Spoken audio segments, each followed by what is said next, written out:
বিগত শেখ হাসিনা সরকারের আমলে বাংলাদেশ থেকে দুর্গাপূজার সময় ভারতে ইলিশ রপ্তানি করা হতো। তবে দেশের বাজারে যখন ইলিশের দাম আগুন, তখন ইলিশ রপ্তানি করায় সমালোচনার মুখে পড়তে হয়েছে শেখ হাসিনার সরকারকে। অন্তর্বর্তীকালীন সরকার দায়িত্ব নেওয়ার পর ভারতে ইলিশ রপ্তানির সিদ্ধান্ত থেকে সরে এসেছে।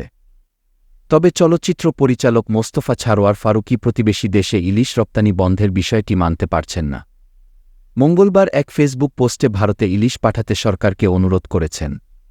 শুরুতেই নিজের ইলিশ রপ্তানি বিষয়ককে আনপপুলার অপিনিয়ন আখ্যা দিয়ে ফারুকী পোস্টে লিখেছেন, আনপপুলার অপিনিয়ন কিন্তু কথাটা না বলে পারছি না। আমি চিরকাল আমাদেরকে উদার, উষ্ণ বলেই জানতাম। আমাদের নাখালপাড়ায় ছোটবেলার একটা রেগুলার দৃশ্য ছিল কোনো বাসায় ভালো কিছু রান্না হলে পাশের বাসায় বাটিতে করে পাঠিয়ে দেয়া।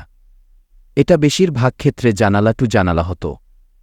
ফলে পূজায় কলকাতায় ইলিশ না দেওয়ার সিদ্ধান্তটা আমার কাছে ভালো লাগে নাই।